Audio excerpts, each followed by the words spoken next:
ഇത് മാസ് മോട്ടോഴ്സിൽ നിന്ന് hero Honda pleasure വണ്ടി സ്റ്റാർട്ടിങ് കംപ്ലൈൻ്റ് ആയിട്ട് നമ്മൾ പോയി എടുത്തുകൊണ്ട് വണ്ടിയാണ്.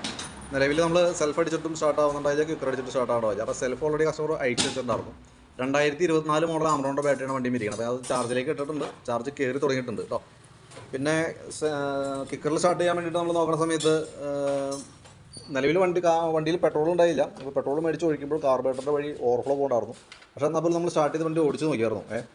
വണ്ടിക്ക് മിസ്സിംഗ് ഉണ്ട്, അതേപോലെ തന്നെ പെട്രോൾ നല്ല രീതിയിൽ ഓവർഫ്ലോ കാണിക്കുന്നുണ്ട്. അപ്പോൾ ഞാൻ അതിൻ്റെ കാർബറേറ്ററിൻ്റെ ഭാഗം നമ്മളൊന്ന് ക്ലീൻ ചെയ്യാൻ വേണ്ടി അയച്ചാൽ, അപ്പോൾ നോക്കുമ്പോൾ കാർബറേറ്റർ ഒരു പ്രാവശ്യം അയച്ച് ക്ലീൻ ചെയ്തേക്കുന്നതാണ്. പക്ഷേ നിലവിൽ പ്രോബ്ലം എന്താ വെച്ചിട്ടുള്ളത്, ഇപ്പോഴത്തെ പെട്രോളിൻ്റേതായിട്ടുള്ളൊരു പ്രോബ്ലം. അതിൻ്റെ ഉള്ളിലേക്ക് നോക്കുമ്പോൾ ഒരു ദ്രവിച്ചേക്കുന്ന ഒരു അവസ്ഥയിലാണ് അതിൻ്റെ കാർബറേറ്ററിൻ്റെ ഇരിക്കുന്നത് കേട്ടോ. ഈ ഫ്ലോട്ടും അതിൻ്റെ വാൽവ് നീഡിൽ വന്ന ഭാഗിക്കുന്നത്, ജെറ്റുകൾ വന്ന ഭാഗിക്കുന്നത് നോക്കുമ്പോൾ ശരിക്കും ഫംഗസ് പിടിച്ച ഒരു അവസ്ഥയിലാണ് ഇരിക്കുക.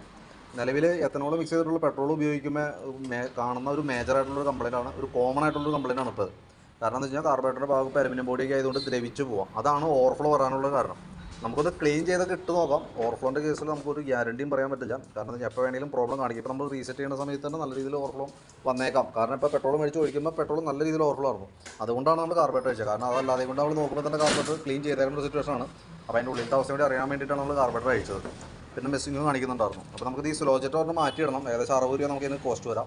പിന്നെ കാർബറേറ്റർ ഇതേപോലെ ഫംഗസ് പിടിച്ച ഇരിക്കുന്നത് പോകണമെന്നുണ്ടെങ്കിൽ ഈ കാർബറേറ്റർ ക്ലീനർ ഉപയോഗിച്ച് വേണം ക്ലീൻ ചെയ്യാനായിട്ട്.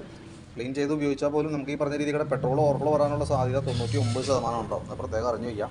ഇനിയിപ്പോൾ അങ്ങനത്തെ ഒരു പ്രോബ്ലം ആണ്. ഇപ്പോൾ ഓവർഫ്ലോൻ്റെ കംപ്ലയിൻ്റ് ആണെന്നുണ്ടെങ്കിൽ പിന്നെ നമുക്ക് പിന്നെ ചെയ്യാനുള്ളത് കാർബറേറ്റർ അസംബ്ലി മാറ്റി പുതിയത് വെക്കാനാണ് പറ്റുള്ളൂ കേട്ടോ. കാരണം എന്ന് വെച്ചാൽ ഏകദേശം 12,000-2,500 വിലയുള്ളതാണ് കാർബറേറ്റർ അസംബ്ലി. അപ്പോൾ പരമാവധി നമ്മളൊന്ന് ക്ലീൻ ചെയ്തിട്ട് നോക്കാം. ഒരു ഉറപ്പ് ഗ്യാരണ്ടി പറയാൻ പറ്റില്ല കേട്ടോ. പിന്നെ നമ്മളതിൻ്റെ എയർ ഫിൽറ്ററൊക്കെ ഒന്ന് ക്ലീൻ ചെയ്ത് കയറുന്നുണ്ട്. കാർബറേറ്റർ കഴിക്കുമ്പോൾ സ്വാഭാവികമായിട്ട് എയർ ഫിൽറ്റർ അടിച്ച് ക്ലീൻ ചെയ്യുന്നുണ്ട്. അപ്പോൾ ഈ എയർ ഫിൽറ്റർ ബോക്സിൽ നിന്ന് കാർബറേറ്ററിലേക്ക് പോകുന്നത് ഈ ഒരു പൈപ്പ് മാറ്റിയിട്ടേക്കാം. അത് ശരിക്കും കറക്റ്റായിട്ട് കണക്റ്റായിട്ട് നിൽക്കുന്നില്ല എന്നുള്ളതാണ് കേട്ടോ. അപ്പോൾ അത് വലിയ വിലയൊന്നുമില്ല, ഏകദേശം 100 താഴെ വരുള്ളൂ. അപ്പോൾ അതൊന്നും നമുക്ക് ചെയ്തിട്ടാണ് 100-150 രൂപ എന്തെങ്കിലും അറേഞ്ചാൽ വരുള്ളൂ. എന്തെങ്കിലും പൈപ്പ് കൂടിയെന്ന് കഴിഞ്ഞാൽ 100 രൂപ 150 രൂപയുടെ ഉള്ളിൽ എന്തെങ്കിലും വരും കേട്ടോ. അപ്പോൾ അതും കൂടി ഒന്ന് ചെയ്തിട്ടാക്കാം. പ്ലഗ് നമുക്ക് കിടക്കുന്നത് പുതിയ പ്ലഗ്ഗാണ് കിടക്കണേ. അപ്പോൾ പ്ലഗ് നമുക്ക് അതിനെ ക്ലീൻ ചെയ്തിട്ടാൽ മതി. അതേപോലെ തന്നെ എഞ്ചിൻ ഓയിൽ ചെക്ക് ചെയ്ത് ലെവലുണ്ട്. അപ്പോൾ നിലവിൽ ഇത്രയും കേസാണ് മെയിനായിട്ട് ചെയ്യുന്നത്. കാർബറേറ്റർ ക്ലീൻ ചെയ്തിട്ട് നമ്മൾ റീസെറ്റ് ആക്കുന്നുണ്ട്. കാർബറേറ്ററാണ് എൻ്റെ മെയിൻ കംപ്ലയിൻറ്റ് കേട്ടോ. ഇനി ആക്സിലേറ്റർ കേബിളൊക്കെ ടൈറ്റാണ്. വേറെ നമ്മൾ നിലവിലൊന്നും ചെയ്യണില്ല. ആകെ ഈ സ്റ്റാർട്ടിങ് സംബന്ധമായിട്ടുള്ള കംപ്ലയിൻ്റാണ് ചെയ്യുന്നത്. ബാറ്ററി വേറെ ഒരെണ്ണം വെച്ച് നമ്മൾ ചെക്ക് ചെയ്യുമ്പോൾ സെൽഫൊക്കെ അടിക്കുന്നുണ്ട്. അപ്പോൾ അതുകൊണ്ട് തന്നെ ബാറ്ററി ചാർജായി കിട്ടിക്കുമ്പോൾ സെൽഫ് അടിക്കും എന്ന് വേണം വിചാരിക്കാനായിട്ട്.